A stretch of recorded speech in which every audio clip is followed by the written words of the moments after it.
श्री शिवाय नमस्तुभ्यम दोस्तों। बहुत सारे लोग दोस्तों सावन महीने से जुड़े हुए कुछ ऐसे प्रश्न पूछते हैं जिनका जो जवाब है उन लोगों को चाहिए पड़ता है। और हम आपको बता दें वो जो प्रश्न होते हैं वो एक के नहीं बल्कि हज़ारों लाखों लोगों के होते हैं कि आखिर सावन महीने में हमें ये चीज़ करनी चाहिए या नहीं करनी चाहिए। उदाहरण के लिए हम आपको बताते हैं कि बहुत सारे लोगों के पशुपतिनाथ के व्रत होते हैं या इसके अलावा बहुत सारे व्रत होते हैं जो कि सावन सोमवार के बीच में आ जाते हैं या सावन सोमवार में आ जाते हैं। ठीक है, तो उस समय उन लोगों को कौन से व्रत करना चाहिए? क्या सावन महीने के सोमवार के व्रत करना चाहिए या अन्य जो व्रत चल रहे हैं जैसे पशुपतिनाथ के व्रत, क्योंकि ये भी सोमवार के दिन रखा जाता है, तो 16 सोमवार के व्रत, कौन से व्रत हमें रखने चाहिए? तो ये एक दुविधा होती है माताओं बहनों के बीच में और भी बहुत सारे लोगों के बीच में। तो इसका जवाब आपको इस वीडियो में मिल जाएगा।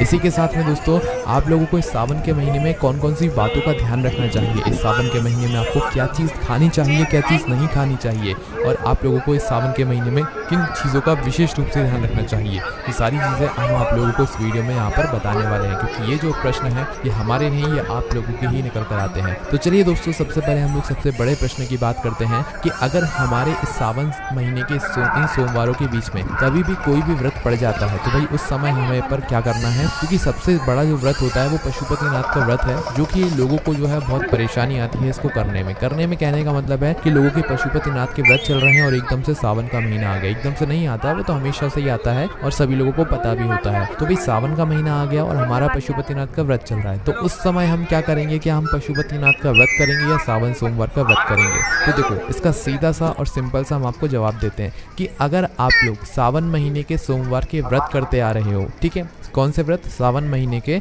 सोमवार को व्रत करते आ रहे हो, तो भाई आप लोगों को यही व्रत करना है। कौन से व्रत? सावन महीने के सोमवार के। और इसी के साथ में अगर आप लोगों का पशुपतिनाथ का व्रत चल रहा है या 16 सोमवार का व्रत चल रहा है, तो आप लोगों को उन व्रत को वहां पर रोक देना है जिस दिन से सावन सोमवार का व्रत शुरू होंगे। ठीक है, अब ऐसा नहीं है कि आपके जितने व्रत हो गए आपके व्रत ऐसे ही चलेगा, आपको डबल से व्रत शुरू करना पड़ेंगे।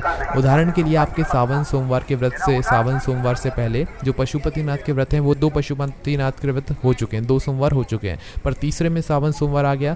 तो आपको क्या करना है? इस तीसरे पशुपतिनाथ के व्रत को तब करना है जब सावन सोमवार पूरा निकल जाए, सावन सोमवार के जो दिन है वो निकल जाए। ठीक है, उसके बाद आप लोग अपना तीसरा जो पशुपतिनाथ का व्रत है वो करें। ऐसे ही 16 सोमवार का अगर है तो वो जितने भी आपके हो गए हों सावन महीने के लिए रोक दो, सावन सोमवार के लिए रोक दो। उसके बाद अगला जो भी सोमवार पड़े सावन महीने के बाद उस सोमवार से अपने व्रत जो आपने रोके हुए थे उसे वापस से कंटिन्यू करना शुरू करो। आपको डबल से शुरू करने की जरूरत नहीं है, बस कोई भी सोमवार आपको छोड़ना नहीं है। सावन सोमवार का अगर आप लोग व्रत रख रहे हो तो भाई आप वो व्रत रखो, ठीक है, उसमें कोई भी दिक्कत वाली बात नहीं है। पर जो लोग सावन सोमवार के व्रत नहीं रखते हैं, भाई वो लोग पहले से रखते ही नहीं है, उन्हें रखना भी नहीं है, तो वो लोग पशुपतिनाथ के व्रत अपने कंटिन्यू रख सकते हैं या इसके अलावा जो भी व्रत है वो कंटिन्यू रख सकते हैं। इसमें कोई भी दिक्कत वाली यहाँ पर बात नहीं है। ये वाला जो प्रश्न है ये बहुत सारे लोगों का था जिसका हमने आपको जवाब दे दिया। ठीक है, उसके बाद में दोस्तों अगर सावन सोमवार के दिन अन्य कोई व्रत पड़ जाए तो क्या करें? तो देखो, अन्य कोई व्रत अगर पड़ जाता है तो भी आपको यही करना है कि अगर आप लोग सावन सोमवार का व्रत करते आ रहे हो, क्योंकि सावन का महीना तो देखो साल में सिर्फ एक बार आता है, सावन के सोमवार भी एक बार आते हैं, तो भाई ऐसे मौके तो बार बार नहीं आते हैं, तो विशेष रूप से आपको सावन महीने के सोमवार के व्रत करना चाहिए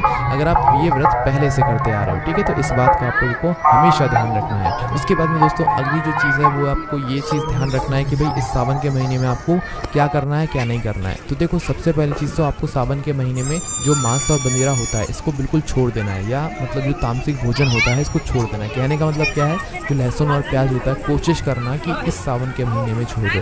अगर आप लोग सावन के महीने में भगवान शिव जी की कृपा प्राप्त करना चाहते हो, उनका आशीर्वाद प्राप्त करना चाहते हो, क्योंकि आप व्रत करोगे, आप उपाय करोगे तो भगवान तो प्रसन्न होंगे ही होंगे आपसे, क्योंकि सावन का महीना एक ऐसा महीना है और इन सोमवार को ही एक ऐसे दिन होते हैं जिस दिन हम भगवान को प्रसन्न कर सकते हैं। ठीक है, और वो प्रसन्न होते भी हैं, ये एक विशेष बात है। ठीक है, अब वो प्रसन्न कैसे होते हैं वो भी यहाँ पर आप लोग सुन लो। तो देखो, सबसे पहली चीज़ आपको तामसिक भोजन बिल्कुल भी नहीं मतलब लेना है, लहसुन प्याज का सेवन नहीं करना है, मांस और मदिरा भूलकर भी नहीं लेना है। अगर इन चीज़ों को आप लोग ले रहे हो तो आप मत करो व्रत, आप सावन महीने को मत मानो, क्योंकि फिर भगवान शिव की कृपा नहीं होने वाली है। ठीक है, उसके बाद में दूसरी चीज़ है दोस्तों वो ये है कि आप इस सावन के महीने में अपने मुंह से कोई भी अपशब्द मत निकालना किसी के लिए भी। ठीक है, किसी के लिए भी, भले आपसे सामने वाला कुछ भी बोल दे, पर आपको अपने मुंह से किसी के लिए भी कोई भी अपशब्द नहीं बोलना है। देखो, ना तो किसी की निंदा निंदा करना है। कई बार होता है कि भाई हमारे बहुत सारे मित्र मिल जाते हैं, कोई भी मिल जाते हैं, तो हम किसी और की किसी से निंदा करने लगते हैं कि ये ऐसा है वैसा है। हमें वो भी नहीं करना है, इस सावन के महीने में मत करना। बाकी फिर आपकी मर्ज़ी है, वैसे तो हमें करना ही नहीं चाहिए, पर सावन के महीने में मत करना। भगवान को ऐसे भक्त चाहिए जो सीधे सच्चे हों, उनके अंदर कोई भी मतलब भय वैसा कुछ चीज़ ही ना हो, है ना, कोई भी मतलब घमंड टाइप चीज़ ना हो, है ना। तो आपको किसी की निंदा नहीं करनी है, किसी पर क्रोध नहीं करना है, अपने मुंह से गाली गलौच नहीं करना है। ये बात हमने आपको पहले ही बता दी है सावन के महीने से पहले, है ना। तो इसलिए इन बातों पर आप अमल ज़रूर करना और ध्यान रखना, और इन चीज़ों का अगर आप लोगों ने ध्यान रख लिया तो ये मानकर चलना भगवान की कृपा आशीर्वाद आप पर ज़रूर होगा। बाकी दोस्तों, सावन महीने से जुड़ा हुआ आपका कोई भी प्रश्न है तो उसे आप उनसे एक बार कमेंट करके पूछ लेना, आपको उसका जवाब मिल जाएगा। कोई भी समस्या है कमेंट करके पूछ सकते हैं। श्री शिवाय नमस्तुभ्यं।